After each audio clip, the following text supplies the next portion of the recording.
On the evening of November 3, 2025, the Syvash drilling platform stood against the fading light of the Black Sea, its steel frame glinting faintly under a bruised horizon. Built to pull oil from the seabed, it had long been repurposed for war. On its decks, Russian special forces moved with quiet efficiency, gear slick with sea mist, radar sweeping for threats that never seemed to come. For nearly a decade, Syvash had been one of Moscow's trophies, part of the captured Boiko Towers, a network of Ukrainian rigs seized after Crimea's annexation. From these platforms, Russia monitored Odessa and Mykolaiv, stationed anti-air systems, and launched reconnaissance across the Black Sea. Syvash, in particular, was prized and shielded by distance and arrogance. But on that cold November night, the sea turned on them. At 9:42, an unidentified blip appeared on radar. Moments later, the feed cut to static. By the time the Russian crew scrambled, it was too late. Ukrainian kamikaze naval drones sliced through the waves like silent predators. The first explosion ripped through the western platform, followed by two more. Flames bloomed against the water, visible from Crimea. Footage later showed chaos. Operators running to anti-tank launchers, radar towers collapsing, secondary blasts ripping through ammunition.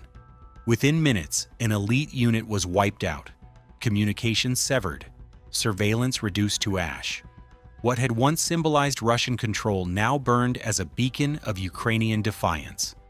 The Navy's report called it a complete neutralization. But on the sea that night, it felt like more. Let me walk you through the entire incident. The operation that led to the destruction of the Russian special forces on the Syvash drilling platform did not begin on November 3rd. It started weeks earlier, with whispers in the Black Sea.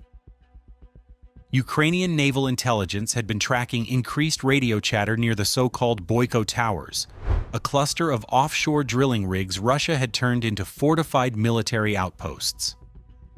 Syvash, one of the largest, had become their floating eye, equipped with radar systems, surveillance cameras, and anti-aircraft defenses. To take it down meant slicing through a vital part of Russia's maritime control. In late October, reconnaissance drones began circling the area under the cover of fog and low clouds.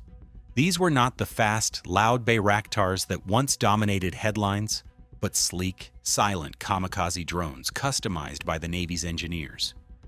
Each carried high-definition cameras, transmitting live footage back to the control ships operating from secure positions near Odessa. The first few missions were purely observational. They recorded guards pacing the platform decks, radar dishes rotating at timed intervals, and a small group of soldiers unloading boxes from a supply boat. The footage revealed more than expected. Among the crew were men wearing the insignia of Russia's elite special forces, the same units trained for maritime sabotage and deep-sea operations. 2 days later, intercepted communications confirmed what analysts feared. The Syvash rig was being used as both an observation post and a forward base for missile guidance. From there, Russian operators could track Ukrainian naval routes, intercept drones, and even monitor radar signatures as far as Snake Island. The rig's radar tower was the spine of that network.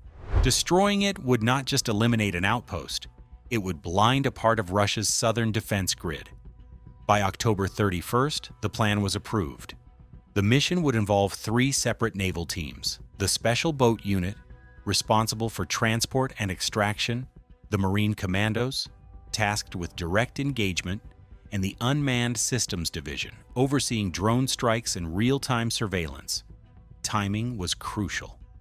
The rig was guarded around the clock, and Russian supply vessels arrived every 36 hours. The ideal window was between supply rotations, when crew fatigue was highest and communications were being reset. The sea was calm on the evening of November 2nd. In the control ship's command room, the operation leader traced a route across a digital map glowing faintly in red. "We move at 2:10, he said quietly. Around him, the room buzzed with disciplined silence. Pilots checked drone frequencies. Divers secured their equipment. Somewhere above deck, the waves slapped rhythmically against the hull, like a metronome counting down to impact. By 2:37 a.m., the first group of Marine commandos slipped into the dark water, propelled by underwater scooters. They were invisible to radar, moving slowly toward the towering shadow ahead, Syvash. Its steel legs rose like a giant skeleton from the black water, blinking red at the top, marking its presence to ships miles away. From a distance, it looked lifeless. Up close, it pulsed with activity. Generators hummed. Guards smoked on the east deck. Antennas blinked in patterns. Exactly 20 minutes later, at 2:51 a.m., the first drone launched. It rose from the deck of the support ship in complete silence, flying low and fast, its body painted sea gray to blend with the waves. Its mission was to map out heat signatures on the platform. The feed it transmitted back to the control room looked like a heartbeat monitor, with clusters of light where men stood watch, lines of movement tracing their patrol paths. The rig's central mast glowed the brightest. That was the radar array, the primary target. By 3:10 a.m., the commandos reached the base of the platform's first support column. Using magnetic clamps, they attached two small underwater charges designed to turn off any escape vessels moored nearby. They waited. Above them, the Russian soldiers were oblivious, the night wind masking all sound. A few minutes later, the control center issued the final green signal. 3 kamikaze drones approached from different directions, each pre-programmed to strike separate zones. The first hit came almost instantly. A flash of light erupted from the top deck, tearing through the radar tower in a violent burst. The second drone dove into the living quarters, where lights were still on from the night shift. The third followed seconds later, crashing into an ammunition crate near the helipad. The explosion turned the rig into a burning skeleton. Flames shot upward, reflecting off the sea in distorted mirrors. The shockwave rippled across the surface, sending whitecaps in every direction. Inside the command room back on the Ukrainian vessel, cheers broke out before falling into focused silence again. The second phase had begun. As the fire spread, Russian troops scrambled to respond. Some tried to activate the platform's automated defenses, but the control systems were already fried. Communications went dark within minutes. Surveillance footage later showed silhouettes running across the deck, weapons drawn, as smaller secondary blasts tore through nearby fuel tanks.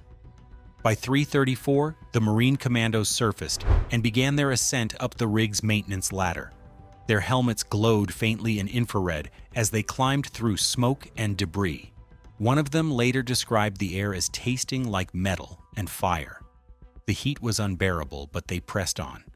Their mission was to confirm the elimination of enemy personnel and gather any remaining intelligence devices. They breached the main deck at approximately 3:49 a.m. The scene was chaos. The radar mast had collapsed, the helipad was gone, and the central cabin was engulfed in flames. Among the debris, they found scattered fragments of surveillance equipment and pieces of anti-tank missile launchers. A few Russian soldiers attempted to resist, but they were quickly neutralized. Meanwhile, the drone operators maintained overwatch. Using thermal imaging, they identified heat signatures moving toward the rig from the east, likely a Russian patrol vessel responding to the distress signal. The commandos had 15 minutes before interception.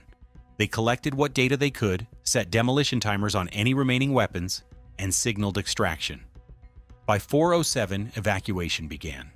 A small semi-submersible craft emerged from the darkness, collecting the team one by one. Behind them, the rig continued to burn, a column of smoke twisting into the pre-dawn sky.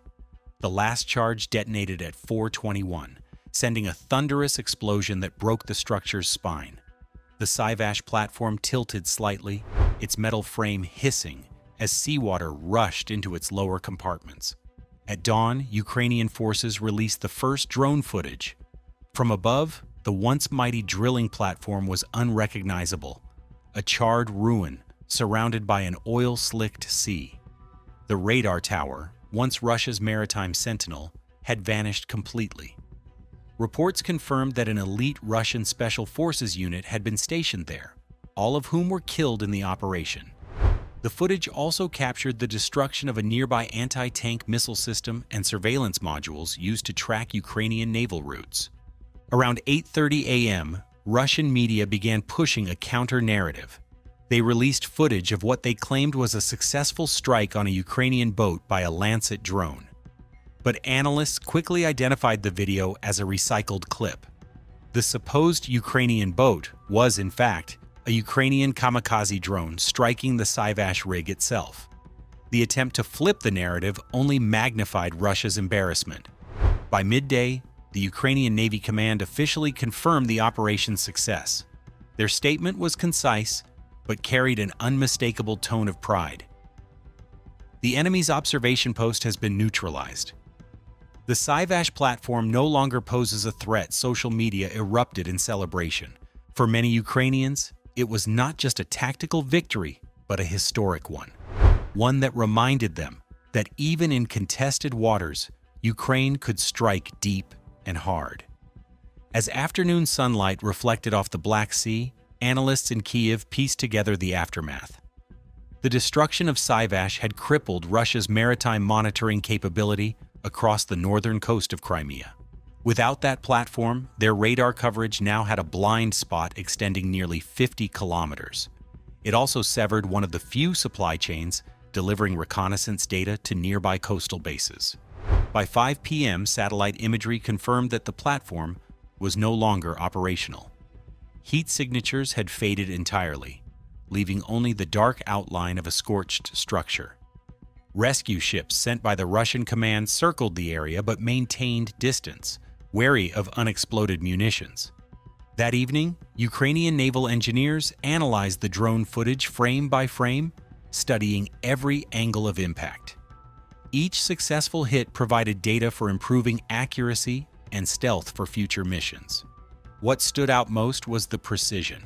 All three primary drones had struck within a radius of less than 3 meters of their targets. As night fell, the sea grew quiet again.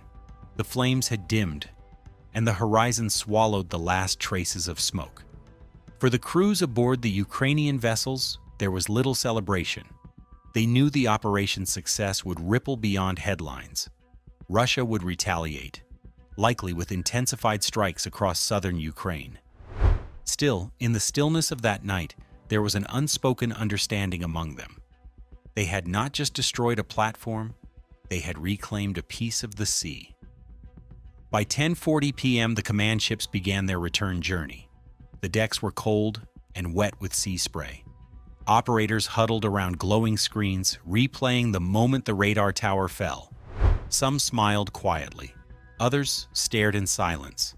In Kyiv, the Navy Command drafted a message to the units involved. It read, "You have proven that the sea is still ours." The message was short, but it carried the weight of months of effort, planning, and risk. The Syvash platform had stood as a symbol of Russian dominance in the Black Sea. Now it was nothing more than a wreck, drifting on oil-streaked waters. By the time the first reports reached Western media the next morning, the story had already become legend. By sunrise, the Black Sea was calm again. But beneath that calm lay the wreckage of one of Russia's most elite special forces units, gone with a single, calculated strike. The Syvash platform now stands as both a ruin and a reminder. Ukraine's Navy has turned precision into an art form. For more in-depth reports on the operations changing modern warfare, geopolitics, the hidden missions, the drones, and strategy, subscribe and stay with us. The next strike might already be underway.